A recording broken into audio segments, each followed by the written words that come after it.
और साथियों एक बात और है, देखिए अभी हम वीडियो ये YouTube पे नए नए हैं, तो हो सकता है वीडियो की क्वालिटी भाई औरों की तरह ना हो, लेकिन क्वालिटी मतलब ये है कि आपको स्पष्ट दिख रहा है। बस इतने आपको जरूरत भी है कि जो भी चीज बताया जाए वो स्पष्ट हो जाए आपको, बाकी कोई क्वालिटी क्या कर रहा है उससे नहीं मतलब होता है। ठीक है, तो वीडियो को हमारे जरूर देखा करिए।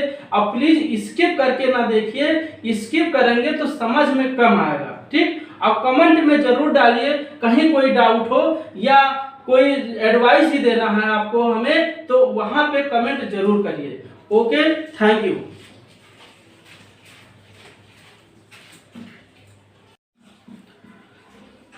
साथियों नमस्कार, हमारे RKM एजुकेशन पॉइंट में आप सभी का स्वागत है। आज हम बहुत ही इम्पोर्टेंट टॉपिक लेकर आए हैं जिसका नाम है शून्य। ठीक, तो आज हम शून्य के बारे में अध्ययन करेंगे। Some important facts about zero, शून्य।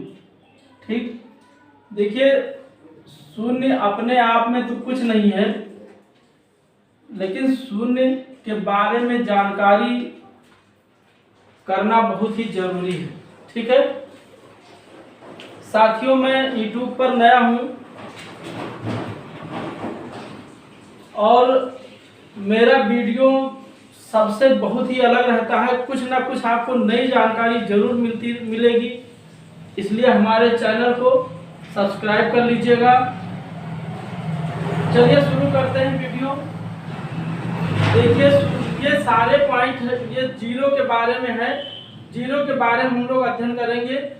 इसमें बहुत सी चीजें पता है आप लोगों को, लेकिन कुछ ऐसी चीजें हैं जो नहीं पता है, और यदि पता भी है तो ऐसा क्यों होता है ये नहीं पता होता। तो वीडियो को जरूर देखिए। अब देखिए शुरू करते हैं खोज। इसकी खोज के बारे में आप जैसे गाना सुनते होंगे जरूर कि जब जीरो दिया मेरे भारत ने तब दुनिया को गिनती आई, तो इसकी खोज भारत में माना जाता है। शून्य की खोज कहाँ माना जाता है? भारत में माना जाता है।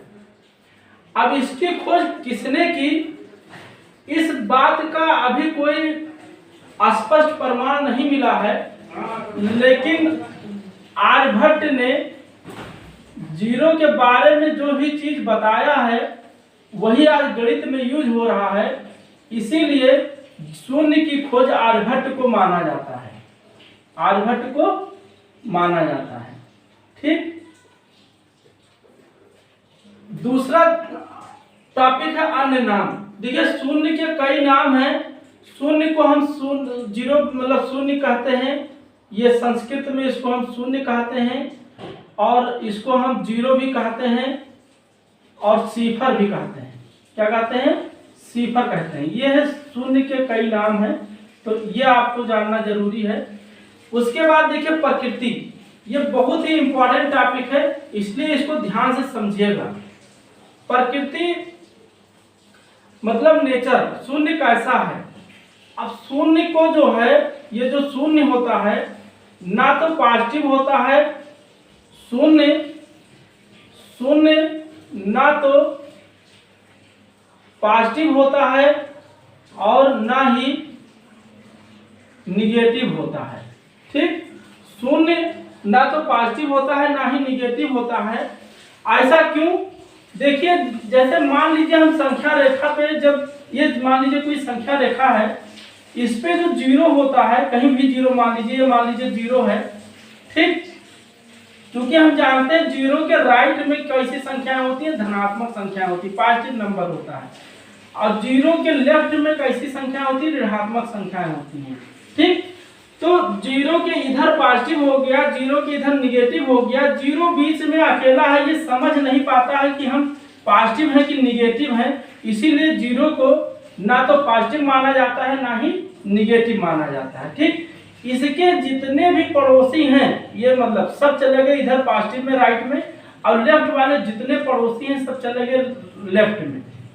राइट वाले सब पॉजिटिव में चले गए, लेफ्ट वाले सब निगेटिव में चले गए, ये बेचारा अकेला हो गया, ये समझ नहीं पा रहा है कि हम पॉजिटिव हैं कि निगेटिव हैं, इसलिए कहीं नहीं मतलब इसीलिए जीरो को क्या होता है, ना तो पॉजिटिव माना जाता है ना ही निगेटिव माना जाता है। जीरो एक सम संख्या है, ये ध्यान दीजिए, जीरो एक सम संख्या है। क्यों? क्योंकि जो सम संख्या की डिफिनीशन है कि वह संख्या जो 2 से विभाजित हो जाती है सम संख्या कहलाती है। तो चूंकि जीरो जो है 2 से विभाजित है, 2 से हम विभाजन 2 0/2 यानी जीरो को 2 से भाग करें कितना आएगा, 0 आएगा। ठीक, तो जो जीरो होता है वो सम संख्या होता है। तो आप कहेंगे सर जीरो तो हर संख्या, जीरो भाई हर संख्या से विभाजित हो जाती है, जीरो क्या हो जाती है, हर संख्या से विभाजित हो जाती है, लेकिन इससे आपको मतलब नहीं है, विभाजित तो हो जाती है लेकिन जो सम संख्या का जो परिभाषा है उस पे यह सटीक बैठता है, इसलिए जीरो क्या होता है, सम संख्या। जो संख्या 2 से विभाजित हो जाती है उसे सम संख्या कहते हैं, जो संख्या 2 से विभाजित नहीं होती है उसको विषम कहते हैं। ये विषम क्यों नहीं है?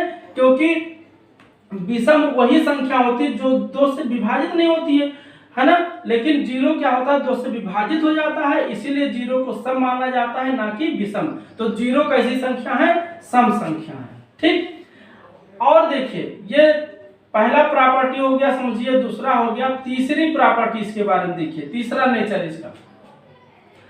जीरो एक ऐसी, दुनिया में जीरो एक ऐसी संख्या है जिसको हम रियल भी मानते हैं और इमेजिनरी भी मानते हैं, काल्पनिक भी मानते हैं। ठीक, यानी इमेजिनरी, ये वास्तविक भी है और काल्पनिक भी है। इसको देखिए कैसे, इस बात को कैसे हम सिद्ध करते हैं। क्योंकि किसी भी रियल नंबर को हम कॉम्प्लेक्स फॉर्म में लिख सकते हैं। मान लीजिए जीरो को 0 + i × 0 लिख सकते हैं ना, ये इंटू है। आई क्या होता है, बहुत से बच्चे नहीं जानते हैं जो 9th 10th में, और होता है आयोटा। क्या होता है, आयोटा एक वर्ड है, इस आयोटा का मतलब होता है जिसका स्क्वायर रूट ऑफ -1 क्या होता है, आई क्या होता है, आयोटा, यानी आई बराबर क्या होता है, √-1। ठीक, बस इतने जानिए, आगे पढ़ेंगे तो जानकारी होगी। हम लोग जीरो के बारे में अध्ययन कर रहे हैं तो थोड़ा सा यहाँ पे देखिए, ये मान लीजिए कि कॉम्प्लेक्स नंबर है, कॉम्प्लेक्स नंबर को अक्सर जेड से डिनोट करते हैं। अब देखिए, जिस कॉम्प्लेक्स नंबर का रियल पार्ट यानी रियल ऑफ जेड 0 हो उसको हम क्या कहते हैं, प्योर इमेजिनरी कहते हैं। क्या कहते हैं, प्योर इमेजिनरी। इमेजिनरी का मतलब ये काल्पनिक होता है। क्या, काल्पनिक होता है। तो यहाँ पे देखो, रियल पार्ट ऑफ जीरो ये रियल होता है, ये इमेजिनरी पार्ट होता है। जिसमें आई लगा होता है वो इमेजिनरी पार्ट होता है, और जो आई से फ्री होता है उसको क्या कहते हैं, रियल पार्ट कहते हैं। तो यहाँ रियल पार्ट 0 है, इसलिए क्या हुआ, प्योर इमेजिनरी हुआ, यानी काल्पनिक हो गया। अब देखो, जिस कॉम्प्लेक्स नंबर का इमेजिनरी पार्ट 0 होता है वो क्या होता है, प्योर रियल होता है। क्या होता है, प्योर रियल, यानी प्योर वास्तविक होता है, ये प्योर काल्पनिक हो गया।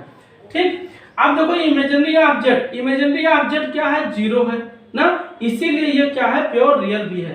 तो 0 एक ऐसी संख्या है जिसको हम रियल भी कहते हैं और इमेजिनरी भी, यानी रियल नंबर भी और इमेजिनरी भी नंबर है।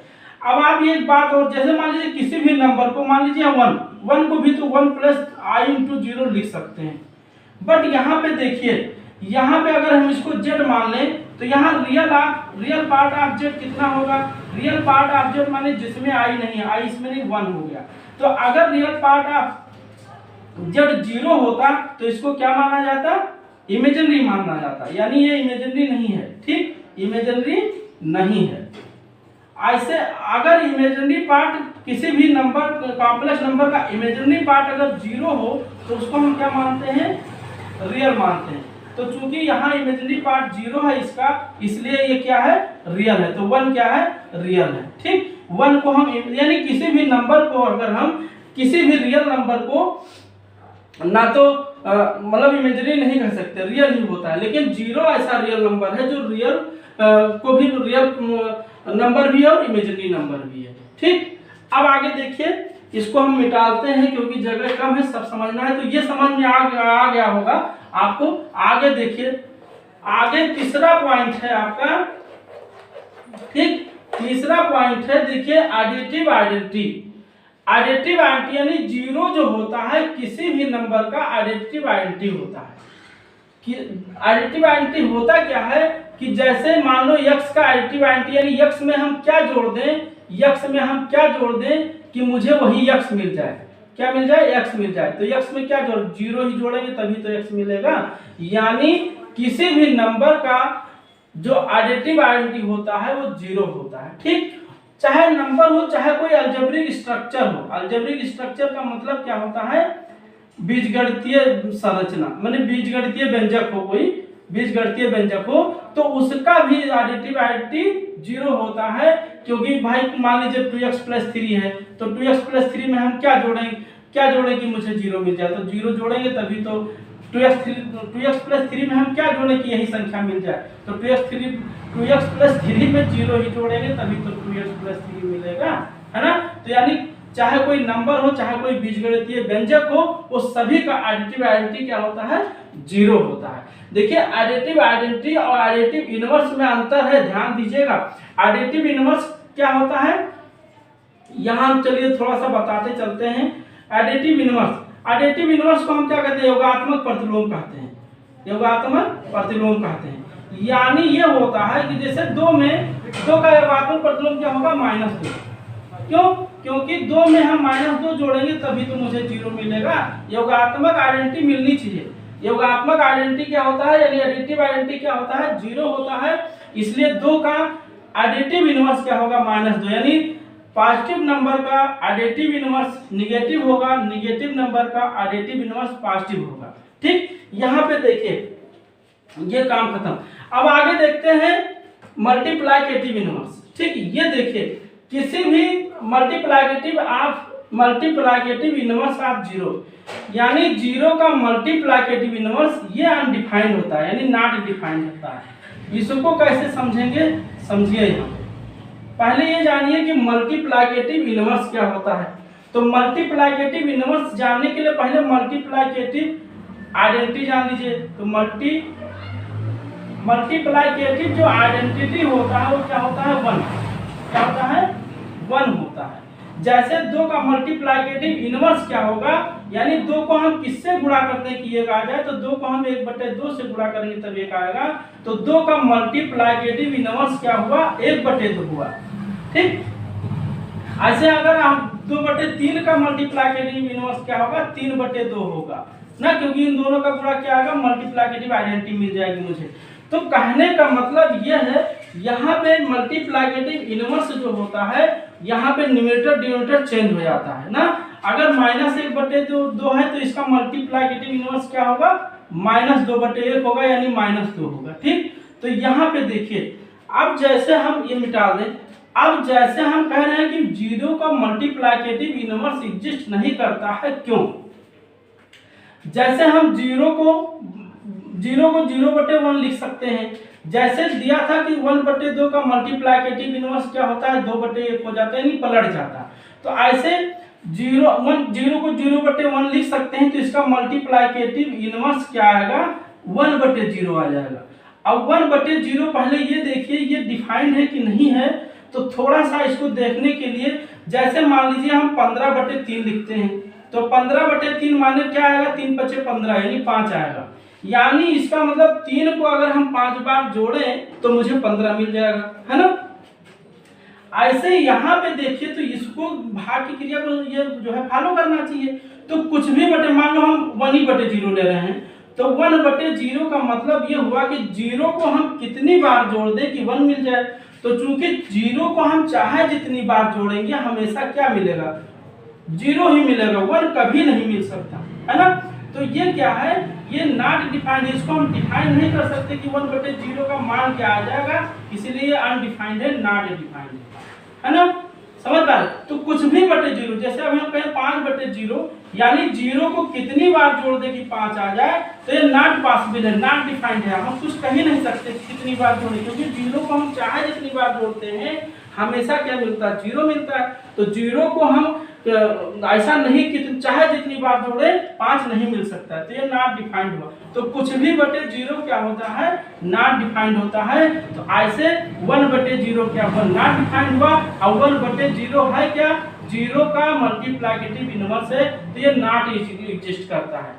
यानी 0 का मल्टीप्लिकेटिव इनवर्स क्या होता है, नहीं डिफाइंड नहीं होता है, नहीं एग्जिस्ट नहीं करता है। ठीक, एग्जिस्ट नहीं करता। अब अगला टॉपिक देखिए, तो मल्टीप्लिकेटिव इनवर्स ऑफ 0 क्या होता है, नॉट डिफाइंड होता है। आप देखिए nth रूट ऑफ 0, इसको ध्यान से समझिए। nth root of 0, nth root क्या है, nth रूट का मतलब जैसे स्क्वायर रूट है ना, जैसे क्यूब रूट ना, क्यूब रूट कैसे होता है, 3 यहाँ होता है। फोर्थ रूट माने यहाँ 4 हो जाएगा। यानी स्क्वायर रूट ऑफ 0 क्या होगा, 0 ना, क्यूब रूट ऑफ 0 क्या होगा, 0। यानी किसी भी संख्या का अगर हम स्क्वायर रूट 0 क्यों होगा, क्योंकि भाई 0 को हम 0 गुणे 0 लिख सकते हैं। अब इसका पेयर बना, यहाँ पे पेयर बनाना रहता है, 2 लिखा रहता है, छिपा रहता है ना, तो ये क्या आ जाएगा, 0 आ जाएगा। ऐसे ही इसका क्यूब रूट ऑफ 3, तो 0 को हम 0 गुणे 0 लिख सकते हैं, तो 3 का पेयर बन गया, 0 आ जाएगा। तो nth रूट, nth का मतलब चाहे 10वां रूट निकालें, चाहे 5वां रूट निकालें, चाहे क्यूब रूट निकालें, सभी का मान क्या आएगा, 0 ही आएगा। तो nth रूट ऑफ 0 क्या होता है, 0 होता है। ठीक, यहाँ पे देखिए तीसरा नंबर, फैक्टोरियल ऑफ 0, यानी 0 का फैक्टोरियल क्या होता है, 1 होता है। अब देखिए इसमें 9th 10th के बच्चे हो सकते हैं कम समझ पाए, क्योंकि जो फैक्टोरियल होता है उसके बारे में थोड़ा जान लीजिए। देखिए फैक्टोरियल, जैसे मान लो 4 फैक्टोरियल है, तो 4 फैक्टोरियल का मतलब क्या हुआ कि 4 को गुणा करते जाइए पूरा ये तक जो भी प्राकृतिक संख्याएं हैं, नेचुरल नंबर, 4 गुणे 3 गुणे 2 गुणे 1, यानी 4 1 से लेकर के 4 तक प्राकृतिक संख्या गुणा करना है। ऐसे 5 फैक्टोरियल का मतलब 1 से लेकर 5 तक, 1 2 3 4 5 सबको गुणा करना है, जो आएगा वो आंसर आ जाएगा। ठीक, तो किसी का भी फैक्टोरियल का मतलब क्या होता है, उसको पूरा नेचुरल नंबर गुणा कर देना है। ठीक, 5 फैक्टोरियल माने 1 2 3 4 5। तो किस 0 का फैक्टोरियल क्या होता है, 1 होता है। अब इसका क्यों 1 होता है, इसको प्रूव करने के लिए थोड़ा सा देखिए, लंबा वीडियो बन जाएगा, लेकिन देखिए देखा जाएगा। देखिए समझिए, फैक्टोरियल 0 का मान 1 क्यों होता है। तो चूंकि हम एक परमुटेशन पढ़ते हैं कि n वस्तु में से p वस्तु को चूज करने का तरीका NPR, n वस्तु में से r वस्तु चूज करने का तरीका क्या होता है, NPR होता है। और NPR का फार्मूला क्या होता है, n फैक्टोरियल बटे n माइनस r फैक्टोरियल। ठीक, ऐसे मान लीजिए यहाँ r बराबर अगर हम n रख दें, यानी n वस्तु में से n वस्तु चूज करने का तरीका क्या होता है, ये n फैक्टोरियल होता है। कैसे, अब थोड़ा सा ऐसे समझिए, मान लीजिए कोई 5 वस्तु है, A B C D E 5 वस्तु है, तो अगर हम इसमें से 5 वस्तु लेना है, तो पहले पहला वस्तु, फर्स्ट वस्तु लेने के तरीके कितने होंगे, हम जब यहाँ पे आएंगे तो हमारे पास 5 ऑप्शन रहेगा, चाहे इसको लें, चाहे इसको लें, चाहे इसको लें, तो 5 तरीका हो गया। अब इनमें से कोई एक, जब पहला तरीका खत्म हो जाए, पहली वस्तु ले लेनी, मान लो इसको हम ले लिए, तो ये खत्म हो जाएगा लिस्ट से। ऐसे दूसरी वस्तु जब हम लेंगे तो कितने तरीके होंगे भाई, दूसरी वस्तु लेने के 1 2 3 4 तरीके हैं। ऐसे तीसरी वस्तु लेने के 3 तरीके होंगे, ऐसे दूसरी वस्तु लेने के 2 तरीके होंगे ना, ऐसे पहली फिर लास्ट वाला वस्तु लेने के तरीके 1 तरीका हुआ। तो 5 वस्तु थे, तो इसके कुल तरीके क्या होते हैं, इसमें यह होता है कि कोई भी कार्य अगर हम एक कार्य मान लीजिए 5 तरीके से होता है, दूसरा कार्य मान लो 4 तरीके से होता है, तीसरा कार्य मान लो 3 तरीके से हम कर सकते हैं। तो अगर सभी कार्य एक साथ में किया जाए तो ये क्या होता है, सबको गुणा किया जाता है। सभी कार्य को एक साथ में किया जाए तो कितना होता है, गुणा किया जाता है। तो ये क्या लिखा, 5 फैक्टोरियल लिखा है। ऐसे n वस्तु में से n वस्तु लेना है तो क्या होगा, n फैक्टोरियल होगा। यहाँ 5 वस्तु में 5 लेने के तरीके 5 फैक्टोरियल था। ठीक, तो n वस्तु में से n वस्तु लेने के कितने तरीके होंगे, n फैक्टोरियल होगा। देखिए इसको मिटा देते हैं। अब यहाँ पे समझिए, अब इस फार्मूले को दीजिए तो n फैक्टोरियल बटे क्या होगा, n माइनस n, ये r के जगह n है तो n माइनस n फैक्टोरियल बराबर क्या हुआ, n फैक्टोरियल। तो यहाँ देखो n फैक्टोरियल बटे n से n क्या हुआ, 0 फैक्टोरियल बराबर क्या आएगा, n फैक्टोरियल। कैसे गुणा कर दीजिए तो इसका क्या होगा, 0 फैक्टोरियल गुणे n फैक्टोरियल बराबर n फैक्टोरियल गुणे 1 यानी n फैक्टोरियल। तो ऐसे 0 फैक्टोरियल का मान क्या होगा, n फैक्टोरियल बटे ये वाला नीचे आएगा n फैक्टोरियल, यानी ये कट के क्या आएगा 1। तो 0 फैक्टोरियल का मान क्या आएगा 1 आएगा, समझ में आया। तो फैक्टोरियल ऑफ 0 कितना होता है, फैक्टोरियल ऑफ 0 कितना होता है 1 होता है। ठीक, इसको जानिए, इसको हम मिटा देते हैं भाई, नोट्स बना लीजिएगा। ठीक, जगह कम है। तो ये फैक्टोरियल ऑफ 0 क्या होता है 1 होता है। 0 का फैक्टोरियल कितना होता है 1 होता है। अब यहाँ देखो ऑर्डिनल ऑफ 0, ऑर्डिनलिटी क्या होता है, ऑर्डिनल ये होता है किसी भी लिस्ट में ये पोजीशन बताता है। जैसे एक का ऑर्डिनल क्या होता है, हम फर्स्ट कहते हैं, क्या कहते हैं फर्स्ट कहते हैं, क्या कहते हैं फर्स्ट कहते हैं। 2 को हम क्या कहते हैं सेकंड कहते हैं ना। ऐसे हम 3 का ऑर्डिनल क्या होगा थर्ड होगा ना। ऐसे 0 का ऑर्डिनल क्या होता है जीरोथ होता है, क्या होता है जीरोथ कहते हैं। तो 0 का ऑर्डिनल क्या होता है जीरोथ। ऑर्डिनल का मतलब होता है जैसे मान लीजिए कोई वस्तु रखी है लिस्ट में, अब कोई पूछे दूसरे नंबर पे क्या, यानी सेकंड पे कौन है, सेकंड पे कौन है भैया, सेकंड पे कौन है बी है। तो यहाँ 2 का ऑर्डिनल क्या हो गया सेकंड। ऐसे ही होता है ऑर्डिनल, ऑर्डिनल क्या करता है पोजीशन बताता है कोई वस्तु कहाँ किस नंबर पे। ठीक, तो 0 का ऑर्डिनल क्या होता है जीरोथ होता है। अब यहाँ पे देखिए गुणा और भाग। गुणा तो आप जानते हैं कि 0 गुणे कुछ भी, कोई भी संख्या लिखेंगे तो क्या आएगा 0 आएगा। 0 गुणे कुछ भी हो तो 0 आएगा, या कुछ भी बटे 0, कुछ भी गुणे 0, ये क्या होगा कुछ भी गुणे 0, ये क्या होगा ये 0 ही होगा। कुछ भी गुणे 0 यानी 0 हो जाएगा। भाग में समझिए, भाग में क्या होता है 0 चूंकि हर नंबर से डिविजिबल होती है, इसलिए 0 बटे कुछ भी, 0 बटे कुछ भी क्या होता है 0 बटे कुछ भी हो नीचे वो 0 होगा। 0 बटे कुछ भी क्या होगा 0 होगा। लेकिन कुछ भी बटे 0, ये क्या लिखा कुछ भी बटे 0 क्या होता है, ये नॉट डिफाइंड होता है। क्या होता है नॉट डिफाइंड होता है। ठीक, अभी हम ऊपर देख चुके जैसे 2/0, तो 2/0 क्या होगा नॉट डिफाइंड होगा। अब क्यों होगा हमने बता दिया है ना।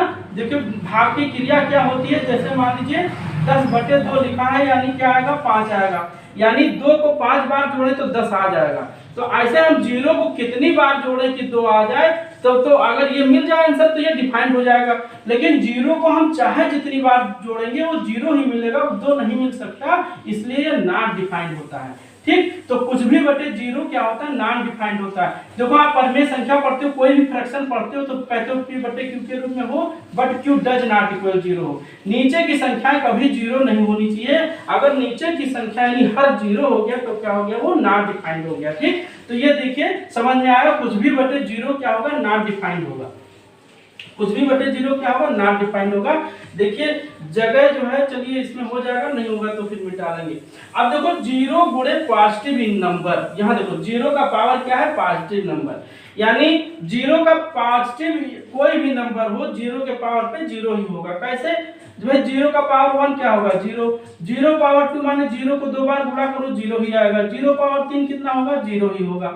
अब यहाँ पे हमने पॉजिटिव नंबर क्यों लिखा, मान लीजिए हम नेगेटिव ले लें 0 पावर -2 ले लें। अच्छा 0 पावर -2 जैसे लिखा है ये पावर -2, तो इसका मतलब क्या होता है 1 बटे ये स्क्वायर होता है ना, 1 बटे ये स्क्वायर होता है, यानी किसी का भी नेगेटिव हटाने के उसको बटे में कर दीजिए। ऐसे ये क्या होगा 1 बटे 0 स्क्वायर होगा। अब 1 बटे 0 स्क्वायर 0 होता है। अब यहाँ देखो 1 बटे 0 हम ऊपर बता चुके हैं क्या होता है नॉट डिफाइंड होता है। क्या होता है नॉट डिफाइंड होता है। इसीलिए 0 के पावर अगर नेगेटिव कोई भी नंबर आ गया तो वो नॉट डिफाइंड हो जाएगा। क्या हो जाएगा नॉट डिफाइंड हो जाएगा, अनडिफाइंड हो जाएगा। ठीक, तो इस तरह से 0 के पावर कोई भी पॉजिटिव नंबर है तो 0 होगा, वो 0 के पावर नेगेटिव नंबर है तो अनडिफाइंड हो जाएगा, नॉट डिफाइंड है। यहाँ पे देखो किसी भी संख्या पे घात 0 हो तो उसका मान 1 होता है, लेकिन यहाँ एक कंडीशन होता है, बहुत जरूरी हो कंडीशन कि ये डज नॉट इक्वल 0 होना चाहिए। यानी अगर हम इसको 0 मान ले तो ये 0 पावर 0 ये क्या हो जाएगा, ये भी नॉट डिफाइंड होगा, ये भी नॉट डिफाइंड होगा, ये भी नॉट डिफाइंड होगा। देखो ये पावर 0 1 कैसे होता है, इसको थोड़ा समझने के लिए देखिए इसको मिटा देते हैं ना, समझ में आ गया है सब, इसको मिटा देते हैं, जगह कम है, इसको समझने के लिए जगह चाहिए। अब देखो a पावर 0 1 क्यों होता है, a पावर 0 1 कैसे होता है, थोड़ा इसको समझने के लिए ये पावर 0 1 होता है कैसे। कोई नंबर ले लीजिए, मान लीजिए हम 2 पावर 0 2 पावर 0 बराबर 1 देखना चाहते हैं पहले। तो देखिए पहले शुरू करिए। 2 पावर 1 कितना होगा, 2 होगा। 2 पावर 2 कितना होगा, 2 दूनी 4 होगा। 2 पावर 3 कितना होगा, 2 चौक 8, 2 दूनी 4 दूनी 8 हो जाएगा। ऐसे ही पावर बढ़ाते जाएंगे तो इसमें क्या होगा, 2 से मल्टीप्लाई होता चला जाएगा। अब थोड़ा सा जैसे ऊपर से नीचे आए हैं ऐसे नीचे से ऊपर चलिए, क्योंकि नीचे से ऊपर जब चलेंगे तभी तो 2 पावर 0 मिलेगा। यहाँ पे यहाँ देखो 3 है, यहाँ 2 है पावर, यहाँ 1 है, ऐसे एक एक घट रहा है। तो यहाँ पे देखो जैसे 2 पावर 3 8 था तो 2 पावर 2 कितना हो गया, 4 हो गया। यानी यहाँ 1 घटा तो यहाँ 2 से डिवाइड हो गया। किससे डिवाइड हो गया, 2 से। 8 को 2 से डिवाइड किया 4 मिला। ऐसे 2 का मन हो गया, 2 पावर 2 4 हुआ। तो यहाँ 2 पावर 2 है 2, तो यहाँ 1 घट गया। 3 है 2 है 1 है, तो यहाँ पे क्या हो, सब में 2 से डिवाइड हो रहा है। तो ऐसे आप देखिए 2 पावर क्या हो जाएगा, 3 2 1 1 1 कम करते जाइए तो 1 में से अगले क्या हुआ, 0। इसका मतलब क्या हुआ, आप इसको 2 से डिवाइड कर दीजिए तो 2 पावर 0 क्या हो, 2 से डिवाइड करेंगे 1 हो जाएगा। इस तरह से किसी भी संख्या के पावर 0 हो तो उसका मान 1 होता है, बट वो संख्या स्वयं 0 नहीं होनी चाहिए। अच्छा, ये डिफाइंड नॉट डिफाइंड क्यों होता है, ये अनडिफाइंड रहता है, ये नॉट डिफाइंड क्यों होता है, इसको जानने के लिए आप लोग कमेंट बॉक्स में जरूर डालिएगा यदि जानना है तो, क्योंकि इसको यहाँ बताने से वीडियो लंबा हो जाएगा। तो अगर आप लोग चाहेंगे तो इसका हम एक अलग से वीडियो बना देंगे, लेकिन कमेंट जब मिलेगा तभी भाई, ठीक। अब देखिए अगला, ये थोड़ा सा ऐसे जनरली है, importance of zero. Importance of zero के बारे में देखा जाए तो जैसे जीरो वैसे अकेले में कुछ नहीं है, जीरो अगर सिंगल है तो कुछ नहीं है, लेकिन किसी भी संख्या के आगे या पीछे लगा देने से जीरो क्या होता है, कम ज्यादा या बराबर हो जाता है। कम भी कर देता है या बराबर रहता है या ज्यादा कर देता है। अब ज्यादा का तो आप समझ जाते हैं, ज्यादा का मतलब जैसे 1 है, ये 10 है, 10 के आगे पीछे एक जीरो लगाएंगे तो क्या हो, ज्यादा बन गया। 1000 100 है, जीरो 1000 हो गया। यानी जीरो से कोई संख्या 1000 कब लाख बन जाता है, लाख कब करोड़ बन जाता है ना, पता नहीं चलता है। तो इस तरह से ये ज्यादा कर रहा है। बराबर क्या होगा, जैसे मान लीजिए दशमलव कोई संख्या लिखा है 5 पॉइंट, जैसे लिखा है 0.50, ये इसके आगे चाहे जितना बढ़ाया जाए ये इसका मान चेंज नहीं होगा, ये 0.5 ही बोला जाएगा, ठीक। कम क्या करता है, मान लीजिए थोड़ा सा देखिए इसके बारे में देखिए, जैसे मान लीजिए 0.5 RS लिखा, 0.5 रुपया। अच्छा 0.5 रुपया माने क्या समझ रहे हो, ये भाई 50 पैसा है। अगर हम यहीं पे 0 पॉइंट इसके आगे 0 लगा दें इधर, तो ये क्या बन जाएगा, 5 पैसा बन जाएगा। क्या बन जाएगा, 5 पैसा बन जाएगा, है ना। इस तरह से मान लो 0.5 kg लिखा है, इसका मतलब क्या हुआ, आधा किलो। अगर हम 0.05 कर दें तो ये कितना हो जाएगा, है ये 50 ग्राम बन जाएगा। ये कितना बन जाएगा, 50 ग्राम बन जाएगा। तो जीरो की ये महत्व है, किसी भी संख्या की औकात को घटा बढ़ा सकता है, ठीक। तो ये सब जीरो के बारे में था। वीडियो अगर पसंद आएगा तो लाइक बटन जरूर दबाइएगा और प्लीज मेरे वीडियो को शेयर जरूर करिएगा। Okay, thank you.